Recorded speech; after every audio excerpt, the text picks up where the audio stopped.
Alright, so hello everybody, what is going on, dudes? It is Keeper Shimaki here, and welcome back to some more Pokemon Crystal. Last time, well, our Swinub evolved into a Piloswine. We took on the Blackthorn City gym leader, cleaned up their work, and then headed off to the Dragon's Den after they wanted us to be tested by the elders. We passed the test, we got the badge, and we got Dragon Breath. Now this time, I went ahead and redid all of that, because if you leave, something special happens. However, I wanted to hold off on that and show it on screen. So I went ahead and redid all that. I have an open slot now in our party. And yeah, there we go. So now we head back inside and we talk with the Elder, I believe. Good to see you here. Your arrival is most fortunate. I have something for you. Take this Dratini as proof that I have recognized your worth. Now, if you wanted to get your own Dratini without having to go through all the hassle of trying to catch one, you can get one right here for free. You can only get it if there's an open slot in your party, of course, so I do recommend coming in here with at least one extra space. Dragon Pokemon are symbolic of our clan. You have shown that you can be entrusted with one. This Dratini is quite special from all the rest, not because it shows up at a fairly higher level, but because it has a special move, Extreme Speed. That's basically a way higher power quick attack. Seriously, it is so much better. It is amazing, and I do certainly trust you guys to grab that up. But Dratini, as a Pokemon, as I've said before, is a fairly powerful one. It's a pure Dragon type, becomes a Dragon Flying type, is quite bulky, and can do loads of damage with the way it is. I do recommend you guys checking around and make sure you guys get any items. I will be getting all the items I could show off on screen right now. And yeah, really all that there is left for me to do is just collect any of the hidden items about the place. Collect ourselves this Dragon Fang, which is really helpful for our newly found Dratini. And yeah, really all that there is left for us to do is just kind of run around Dragon's Den and see what there is available to us. There's really not much else I can say or do other than just make way through Dragon's Den. I went ahead and took care of all 3 trainers that were in here, so it shouldn't be too many, shouldn't be too much or too difficult for you to handle. Like I said, it's just going to be Dragon types, so either Dratinis or Dratini line or Seadra line, really. There we go. Let's grab this Max Elixir. There you go. Anything else around here? Let's just double check. No, it doesn't seem like it. Now let's head up here. Already took care of you two, already took care of you. Let's surf across real quick. There we go. Nothing else, nothing left. Already took care of you. Repel's effect we're off. We don't have to worry about any encounters on land. There's another item right here. We get ourselves a Calcium, which boosts special attack, I think it was. Or special in general in this game. I don't think there's anything to the south of here. I think the only thing there is, really, is aside from wild encounters with Magikarps and a very low chance of encountering a Dratini, there is a little backspace or backside of the Dragon's Den. It's going with Thick. Thick ain't got much to worry about. Just run, hurry up and get across. Doesn't even much around. Damn enemies. Spawning and spawning and spawning and spawning. Go. Let's see. Run. Thank you. There you go. It's just right here. Check this. Dragon Shrine. Shrine honoring the Dragon Pokemon said to have lived in Dragon's Den. I don't think there's really... I want to say there's a hidden item around here, but I don't honestly know. I should probably check with my item finder, but I'm kind of just too lazy to do so. Yeah, there probably is a hidden item around here. I'm just too lazy to actually look around properly for it. But yeah, let's keep on moving. Let's get on back, and now we can leave Dragon's Den and head on out of here. Just as we do, we get a call from Professor Elm. Hello, Isaac. I have something here for you. Could you swing by my lab? See you later. We're definitely going to want to listen to what he has to share for us. It's going to surf across the water, and even though we could fly down there, there is that little route that we had mentioned. Right here is where you usually meet Santos, I think it is, for the Saturday sibling. So be sure to come back here on Saturday, get that spell tag, and you'll be all set. Here we go. Let's deposit Suicune and Suicune and Dratini. There we go. Now let's withdraw our good buddies Riptide. And even though we could withdraw Europa, I kind of want to hold off on that and get out HM Slave in the meantime. Because just of what is going to be happening within the next few, well, areas, I guess. I need to reorganize the party, of course. Fine, you're fine. I need to move Riptide up a bit. Go. Switch. Go. And it's really just Oshus, Kapora, and Thick that need to get a few more levels. But other than that, they should be fine. So let's heal up. Let's head on to the south. Bum, bum, bum, bum, bum, bum. Go. Thank you for waiting. Thank you very much. Thank you. And now we can get a move on. Let's go ahead and let's get moving down to Route 45. Where, of course, we have a small handful of new encounters. But there's also the Dark Cave, which you can now fully explore with Flash in tow. I might as well start going over the encounters, however, on Route 45, because there are quite a handful of them. First up, aside from Geodude and Graveler, we have ourselves Gligar. Gligar, as a Pokemon, is a ground flying type. Shows up at all hours of the day, noon and night. Literally is available at any time. But Gligar, as a Pokemon, ground flying type, can tank loads of damage and can dish out some decent damage in return. It is a good defensive beast and can dish out whatever damage you need.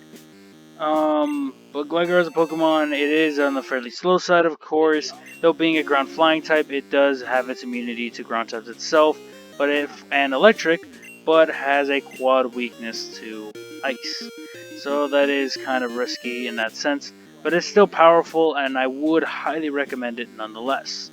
Aside from that, we also have ourselves Donphan, the evolved form of the evolved form of Phanpy, which we had ran into way earlier. Let's check right here.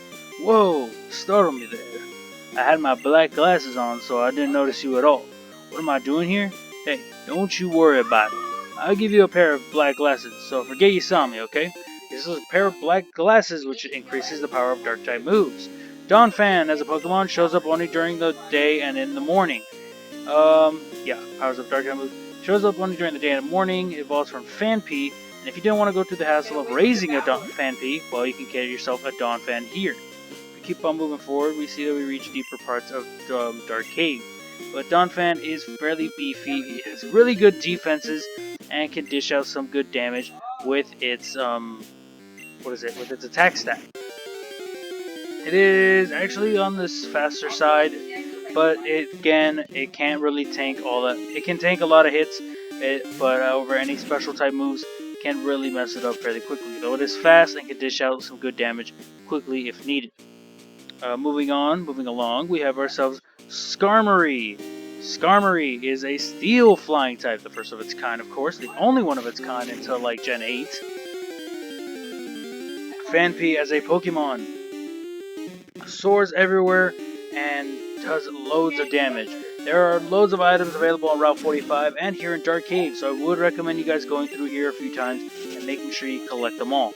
But Skarmory as a Pokemon has fairly high defenses, fairly high attack stat, and it can be quite fast. Can do loads of damage, can make quick work of basically anything, and is really powerful in that sense. Though it is a bit risky to play with because of its typing.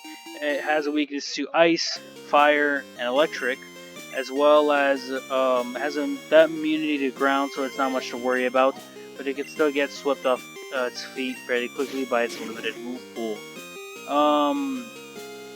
Aside from that, you can also find yourself some Phanpys, though why would you worry about that when you can find a Donphan at a higher rate? I think that really covers all that there is available on Route 45. You can headbutt the trees, you can find the Metapod line and the Kakuna line if you want, though I don't really think that's much of interest to you. Going on, we have Dark Cave, which has a lot of variants in Pokemon. I'm gonna leave here, we end up on Route 46, which I had gone over way earlier. I'm gonna fly back to Blackthorn and get going through Route 45 again. But, the Dark Cave, since we're going to be above it and going around it, Dark Cave has a few new encounters. Aside from Zubat and Geodude line, of course, we have ourselves Ursaring, and its pre-evolved form, Teddiursa. Teddiursa is a pure normal type. It evolves to Ursaring at a fairly high level. I don't remember what it was exactly, but Teddiursa and Ursaring are powerhouses. They can do quick work, and they can do loads of damage fairly quickly. They can make quick work of practically anything. They are incredibly, well, semi-fast, I wouldn't say incredibly fast, though they can do loads of damage and can take some good damage in return. Fighting types, however, of course, they do get knocked out and shafted pretty quickly, but if you can call your switches right and you can make good moves, you shouldn't have too much to worry about. Aside from that, we also have ourselves Wobbuffet. Wobbuffet is a pure psychic type. Wobbuffet as a Pokemon is fairly tanky. It's really meant to just be a tank overall. You get yourself a berry here and I don't know what else right next to me. But yeah, it's really meant to just be a tank, take hold of any kind of damage that's thrown at it and dish it back with moves like Counter or Mirror Cooked. Can also set up moves like Safeguard and such, which allows it to tank even more damage and barely take anything in return. So yeah, it has fairly high HP, fairly high special defense and physical defense, so it's a really good option if you're looking for a really high-powered wall. Though I personally don't feel like it would fit on my team or any team for that matter, because even though I do like my walls, I do like having Pokemon that can either do damage in return or can tank damage and deal some out pretty equally. A little weird if you probably could guess, but hey, I do like Pokemon of that typing or of that stature because I feel like they fit the best. I don't have much space for any other items, so let's see what we can do. But aside from that, that really covers all the brand new Pokemon we can find and encounter. Let's up the special of Thick. Why not? Dire Head, I don't see myself using. Poison Career, I don't see myself using. Yeah, we have a lot of items we can sell and stuff like that, which is definitely what I gotta do. And even though we could keep going, we could keep grabbing some items here and there. I'm gonna see whatever else I can grab, and if there's nothing else, then I think that'll pretty much call it. Well, not call the video, but at least call all the item fetching and stuff like that. Because there's so many items available here on Route 46 and 45 and Dark Cave. So seriously, it is in your best interest to leave and come back and forth continuously. You can find some water-type Pokemon here and there in this coming up area.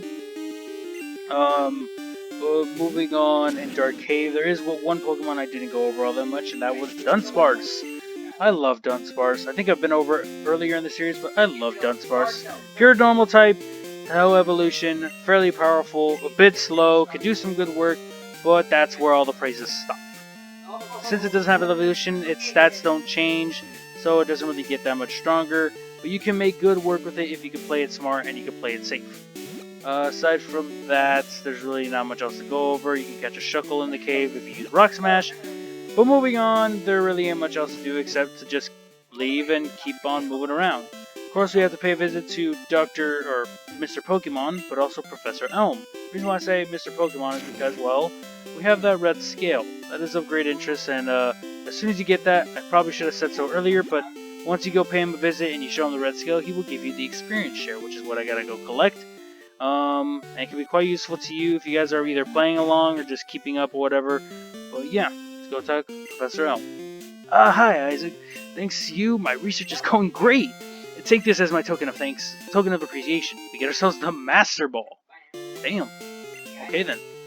The Master Ball is the best. It's the ultimate catching ball. It'll catch any Pokemon without fail. It's given only to recognized Pokemon researchers. I think you can make much better use of it than I can, Isaac. Isaac, I'll call you if anything comes up. there you go. That's all that really he has to say. There really ain't much else to cover from him.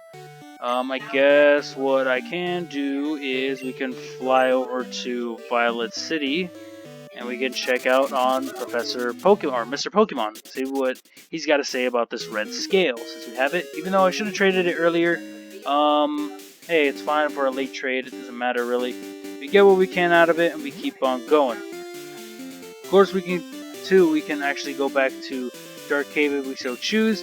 Like I said, I do recommend you guys going back and forth. I know that's what I'm going to be doing a lot of off screen. And I think with me just saying that, I'm probably going to call it. But with this video, it might be a little shorter than all the others. That is because I don't want to progress too much in the story. I do want to cover a few things here and there. And I do want to make high notes of the things that are coming up. That scale! What's that? A red Gyarados? That's rare. I want it. Do you care to trade it? I can offer this experience share I got from Professor Oak. Let's go on, let's get ourselves the experience share. But our item pocket is full, of course. What can I willingly get rid of? I will get rid of the poison paralysis cure berry because I know that doesn't give me a whole lot when I sell it. Okay, now let's do it again. Let's trade it. Yeah, I know that this video might be a little bit on the shorter side compared to all the other ones. But all there really is left for us is to really head off to the Pokemon League. Make sure our Pokemon are all trained up and ready and prepared to take on the millions and millions of trainers that are there. Because seriously, trainers don't end, items don't stop.